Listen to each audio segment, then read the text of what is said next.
What's going on, everybody? All right, I was taking some time, rest ahead, stuff like that, do some family stuff, and just got an email from Herbert. So I'm gonna read the email, reply, and go from there. Hey, Lou, I've been seeing a lot of XRP YouTube videos today, more than usual. I had a financial emergency and had to sell my XDC and XLM yesterday because I'm a paycheck to paycheck person for now, and put too much in. Can you make a video on the importance of not putting too much into an investment when you shouldn't, to help people like myself not make mistakes? Thank you, Lou. You don't got to thank me. I'll just tell you the simple thing about it. It's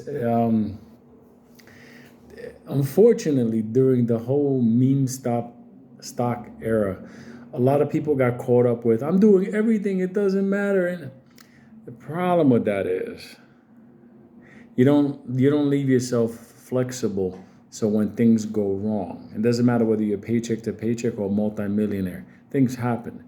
You always have to leave flexibility and get rid of that mindset that you got to go completely heavy in order to make all the money in the world. The problem with that is you leave yourself vulnerable. Best way for me to describe this. Okay. You could risk everything and have problems happen. That's not a good thing. Or you could put what you could afford to, and then when that thing goes up, it gets you to a level where you can do something greater the next time around. There are going to be other coins. There are going to be that. But you have to be at a level where you can go, you know what? Let me put 30,000 in this. Let me put 50,000 in this. Do you understand? It's not going to be like now, let me put $500 in it. Let me put 1,000. So always leave yourself time, space, and energy in any investment, because you don't want to become so vulnerable. And that's what came out of the Reddit boys, or the mindset of like everything, it doesn't matter, put everything in. Why?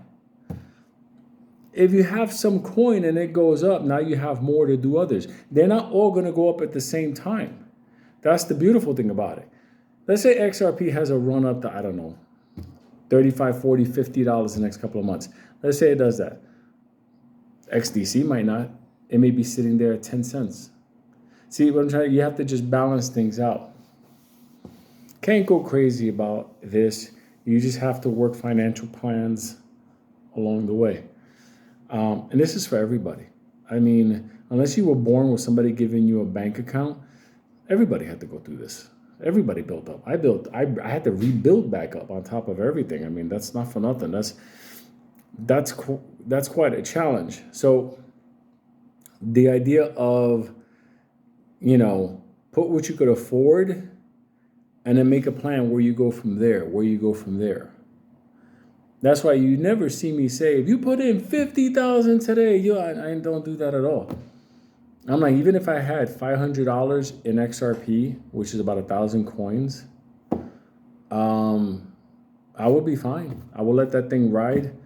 2 figures, 3 figures, and then I will just continue to, move from there. There's nothing wrong with that. There's nothing wrong at all. How do we know that at that time there's not going to be something that pops up, a coin that transfers money at a different level or something, new thing, whatever? I just don't see it yet. Doesn't mean it's not there. You'll just have more money to do something then. You can't leave yourself vulnerable in anything in life.